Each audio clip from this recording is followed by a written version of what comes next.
Hello students, how are you all? I hope you all are fine. This is Mridula Jangid, faculty of Shivjyoti educational group Kota.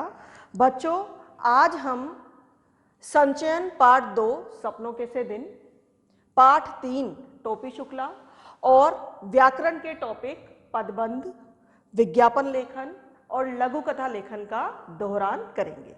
तो बच्चों शुरू करते हैं हम हमारा आज का दोहरान। तो सबसे पहले हम संचयन के दोनों पाठों का दोहरान करेंगे, जिसमें पहला जो हमारा दोहरान का टॉपिक है वो है पाठ 2 सपनों के से दिन।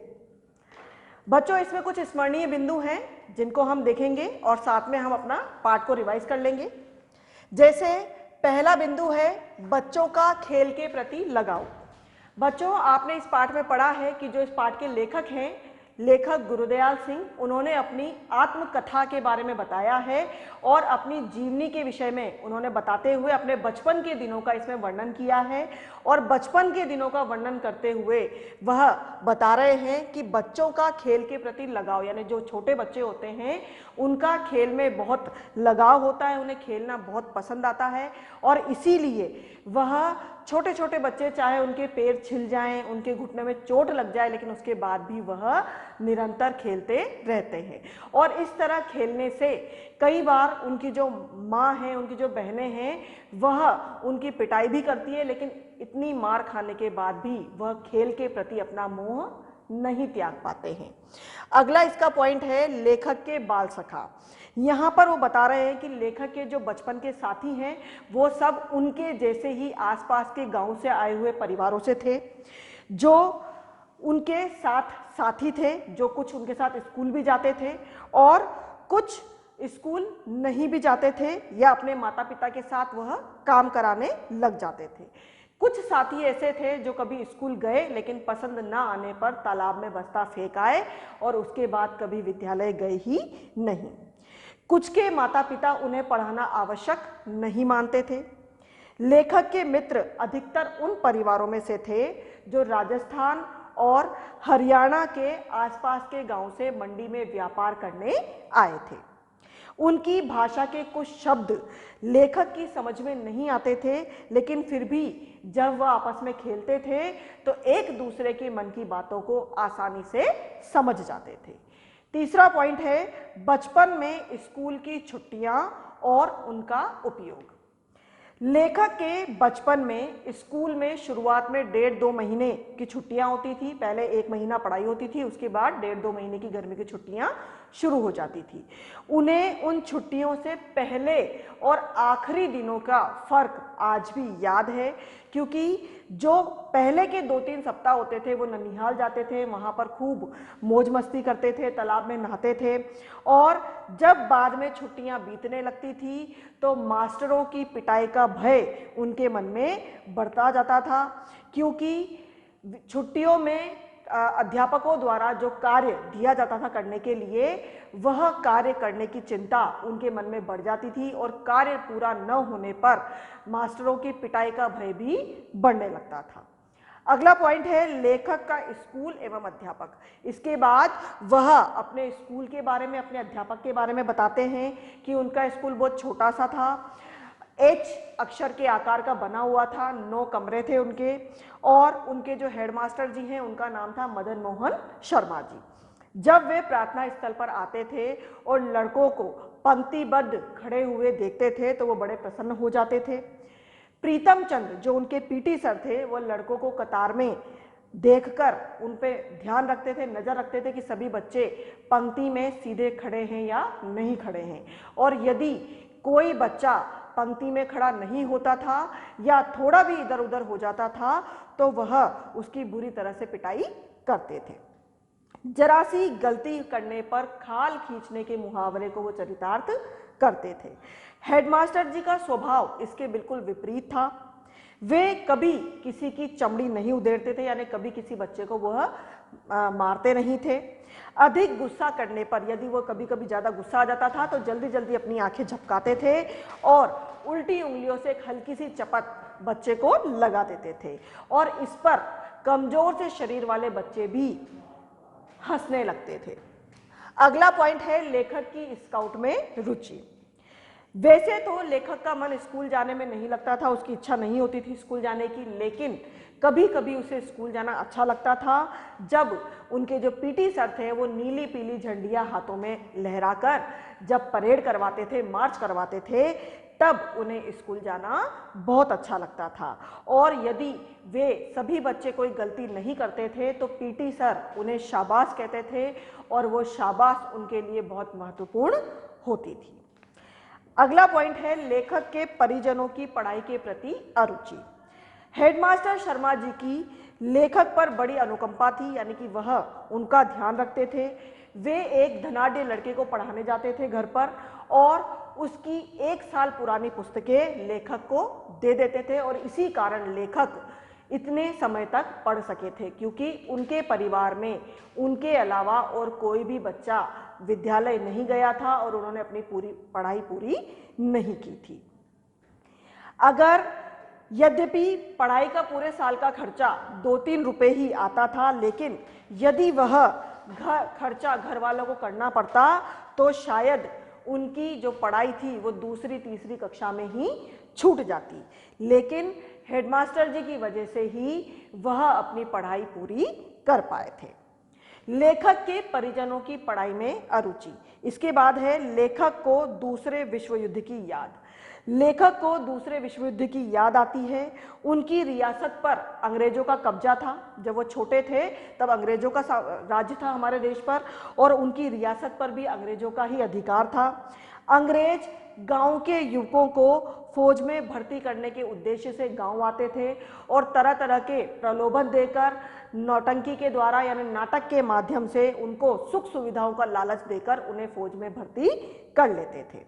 इससे कुछ युवक उन सब सुविधाओं को देखकर फौज में भर्ती भी हो जाते थे। नौटंकी करने वालों का एक गीत आज भी लेखक को याद है। अगला पॉइंट है हेडमास्टर शर्मा द्वारा पीटी साहब को मुअत्तल करना। मुअत्तल करना मतलब निलंबित करना। हेडमास्टर शर्मा जी द्वारा प्रीतम चंद को निलंबित करने की बात भी लेखक को आज भी याद है। जब लेखक चौथी कक्षा में पढ़ते थे तब प्रीतम चंद जी उन्हें फारसी पढ़ाते थे। एक दिन जब उन्होंने फारसी का एक शब्द रूप उन्हें याद करने के लिए दिया तो बच्चे याद नहीं कर पाए। तब प्रीतम चंद जी ने उन्हें बहुत सख्त सजा दी थी और वह सजा जो स्कूल के हेडमास्टर जी थे उन्हें पसंद नहीं आई थी और उन्होंने क्रोधित होकर जो पीटी सर हैं उनको अपने स्कूल से निलंबित कर दिया था। पीटी साहब के विषय में लेखक की धारणा। लेखक बचपन में प्रीतम चंद से बहुत घृणा करते थे और उनसे डरते भी थे, क्योंकि वह बहुत सख्त अध्यापक थे। वह बच्चों के प्रति बहुत ही क्रूर व्यवहार करते थे। लेखक की नज़रों में वो बहुत घमंडी भी थे, क्योंकि जब हेडमास्टर शर्मा जी ने उन्हें निलंबित कर दिया था तब भी उन्हें कोई फर्क नहीं पड़ा था।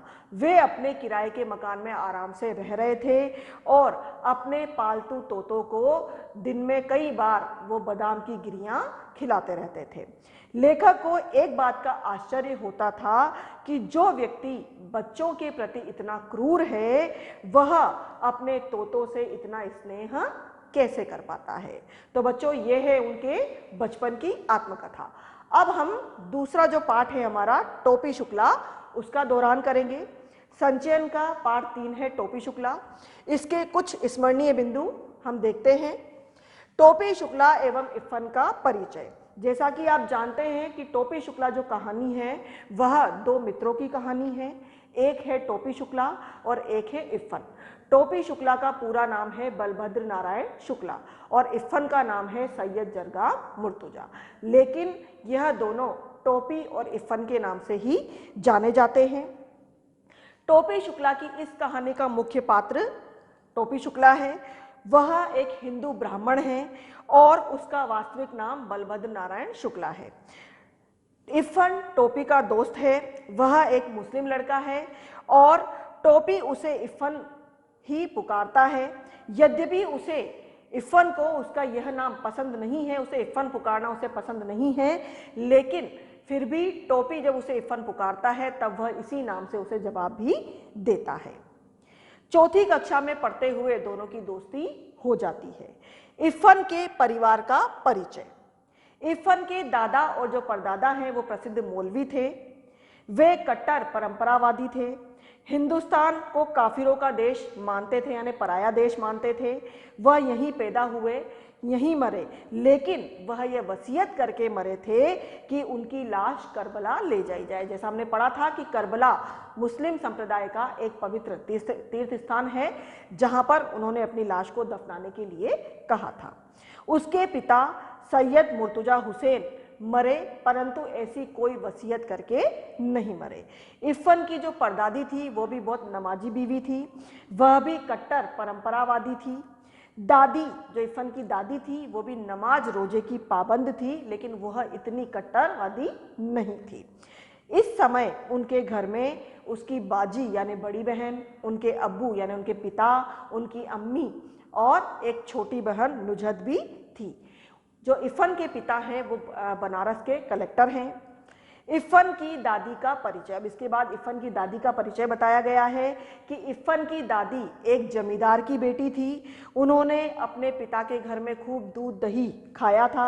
उनका विवाह एक मौलवी से हुआ था, इसलिए विवाह के बाद उन्हें विवश होकर परंपरावादी बनना पड़ा था। ससुराल में उनकी आत्मा हमेशा बेचैन ही रही, वह मन से बहुत उदार थी। उनका मन हमेशा अपने पीहर जाने के लिए तरसता रहता था।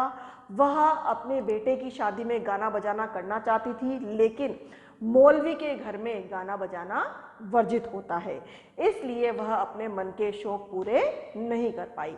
लेकिन जब इरफान का जन्म हुआ उस समय उन्होंने जी भर के जश्न मनाया, क्योंकि इरफान का जन्म उसकी दादा की मृत्यु के बाद हुआ था।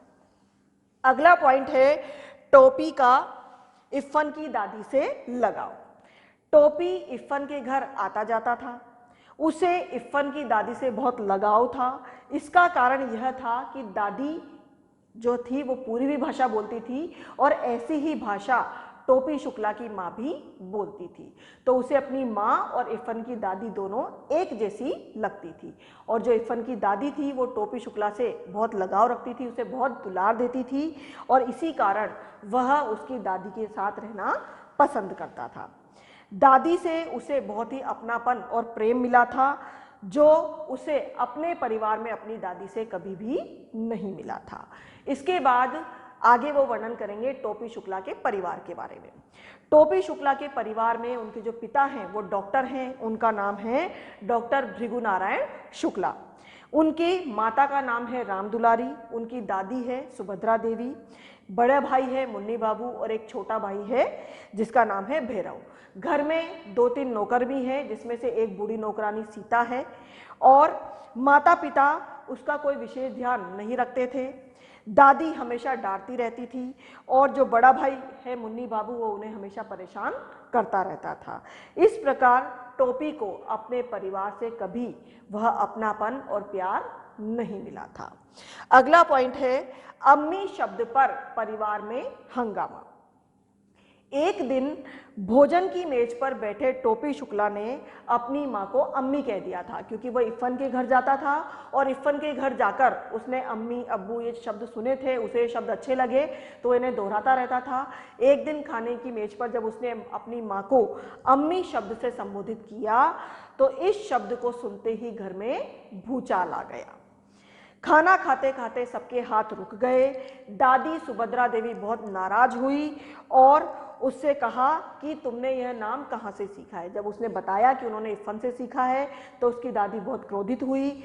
उनकी माँ ने उनकी बहुत पिटाई की और उसे मना किया कि वो इरफान के घर नहीं जाएगा, लेकिन माँ उसे मारते मारते थक गई, लेकिन उसने एक बार भी ये नहीं कहा कि वह इरफान के घर नहीं जाएगा।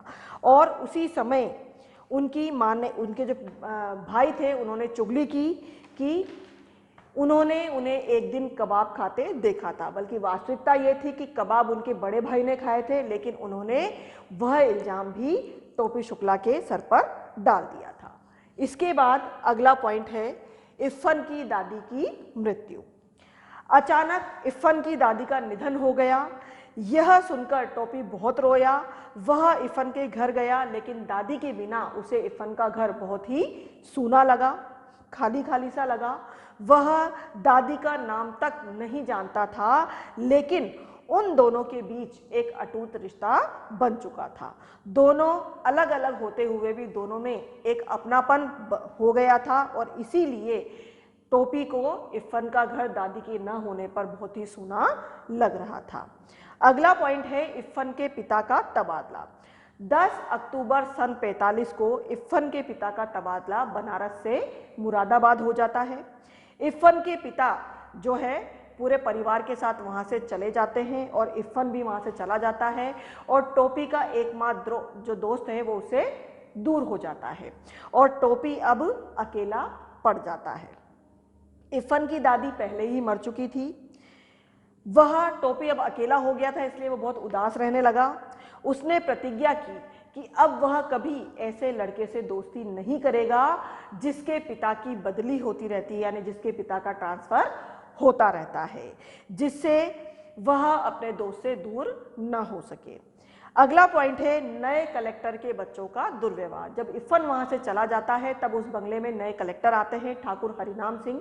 उनके 3 बच्चे होते हैं, लेकिन वो तीनों बच्चे बहुत ही घमंडी होते हैं और वह तीनों टोपी शुक्ला से दोस्ती नहीं करते हैं, बल्कि वो उसे अपमानित करते हैं क्योंकि उन्हें अपने पिता के पद का घमंड होता है।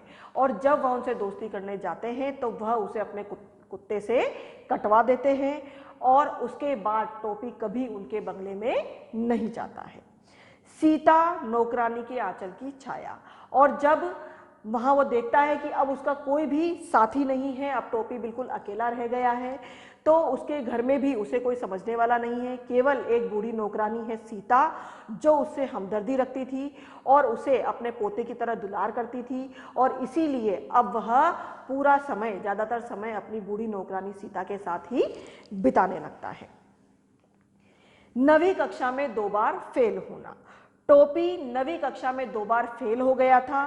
पहले साल वो इसलिए फेल हुआ था क्योंकि जब भी वह पढ़ने बैठता था उसे कोई पढ़ने ही नहीं देता था। कभी माता को, उसकी माँ को कोई उससे काम याद आ जाता और वह उसे भेज देती, कभी उसके जो भाई है उसे कोई काम निकल आता, वो भी उन्हें भेज देते, या कभी वो पढ़ने बैठता तो उसका छोटा भाई है वह उसकी कॉपी किताबें फाड़ देता था। इसलिए वो पूरा साल पढ़ नहीं पाया। इसके बाद दूसरे साल उसे टाइफाइड हो गया था और टाइफाइड होने की वजह से वो काफ़ी महीने तक बीमार रहा और इस वजह से वो दूसरे साल भी फेल हो गए। स्कूल में अध्यापकों द्वारा प्रताड़ित करना। 2 साल फेल होने पर भी टोपी बुद्धू बच्चों की श्रेणी में आ गया था। वो पढ़ने में वैसे तो बहुत समझदार था, बहुत बुद्धिमान था, लेकिन जब वह फेल हुआ तो अध्यापकों ने उसका नोटिस लेना बंद कर दिया था। जो अध्यापक थे और जो उसके कक्षा के छात्र थे वह उस पर व्यंग करते थे, उसे तरह तरह से अपमानित करते थे और अध्यापक उस पर ऐसे व्यंग बाण चलाते थे कि उसका हृदय टूट जाता था और वह लज्जित भी हो जाता था। अंत में वो तीसरे साल पास हुआ, लेकिन वो तीसरी श्रेणी में पास हुआ तब भी उसकी दादी ने उससे व्यंग किया कि पास होकर भी उसने कौन सा तीर मार लिया, तीसरी साल में एक कक्षा पास की है, वो भी 3rd डिवीजन में। इस तरह से उसे बार बार अपमानित होना पड़ता था।